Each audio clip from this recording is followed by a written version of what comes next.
napakagrabe ang sitwasyon ng Bureau of So ito pong itong kakulangan ninyo, may pag-asa pong mapunuan ito para sa taong 2034 na nakataon na ba sa budget yan? Tama po, sa first tinatawag po natin na hydrant. Ano, Gok? Kumakain ka ng nilagang mais, Gok? To fill up na po. Sarap ba, Gok? Kakulangan natin pagdating po sa fire truck. Yung, Yes. yung modernization po ninyo. Galing mo kumain, ah. 10-year program po ito, ma'am, para po sa 2034. Yun. Kakulangan naman po sa bombero. Baka gusto mag-volunteer ni Joel. Ilan mo po lagi sa bombero, ma'am? Ang Bureau of Fire Protection po kasi ay equipment based, ano po? Opo. Dagdag ng ating fire truck, gano'n na rin po ang ating patuloy na recruitment. Mhm. So, recently po, nagkaroon tayo ng recruitment na 2,000, kaya tayo po ay... Galing kumain, Ilgok, ah. Ang ating mga tinatawag natin passionate for public service. Okay. Pero may mga volunteer firemen naman tayo. Yan ang sinabi force multiplier ng Bureau of Fire. May mga volunteer. Oo. May trabaho, pero pagka day off nila, nagsisilbi bilang mga firemen. Parang ano yun, passion na lang, hindi ba? Talagang gustong-gusto lang nila ng tumutulong sa community. Wala silang no? May allowance ba yung mga yan? Mga firemen na... Galing sa Bureau of Fire? From the Bureau of Fire po, wala po, dahil sila po ay volunteers. But there are Galing, Ilgok, ah. na sumusuporta sa kanila. At tayo po nagpapasalamat sa kanilang presence.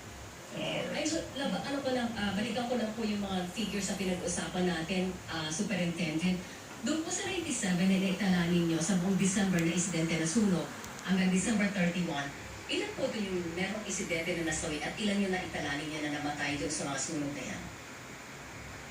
Sa December po, meron po tayong 7 fatalities.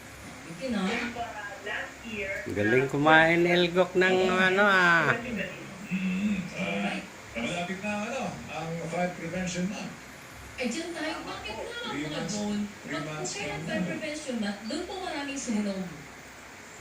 Opo, kaya nga po diniklaraan yung month of March. Kaya nga, Dahil dineclare. sa pagka ng However, ito po ang drive ngayon ng agency, na ang fire prevention ay everyday na po, hindi na lamang po tuwing buwan ng March. Ayun. Yun ang fire prevention day dapat every day, hindi lang Marso.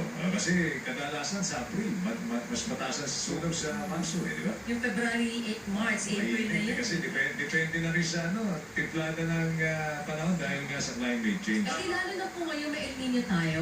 Oo, yun. Ang first quarter daw ng taon. Oo. Saka ito mo ng tubig, kung may El Nino, Siyempre po, ang ating patuloy na coordination sa Ubusin mo na. at sa Kain ko yan.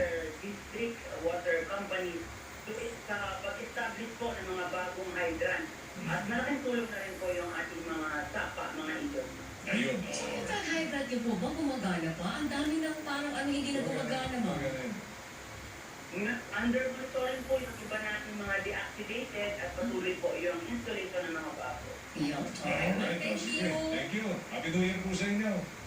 Salamat po sa inyong programa, sir, at Happy New Year. Kung may kailangan po sa Bureau of Fire Protection, dahil lang po ang 911. 911. Thank you, Superintendent Annalie Atienza. Dahil, 911. Tagapagsalita po ng Bureau of Fire Protection. Parang US, Oo. 911.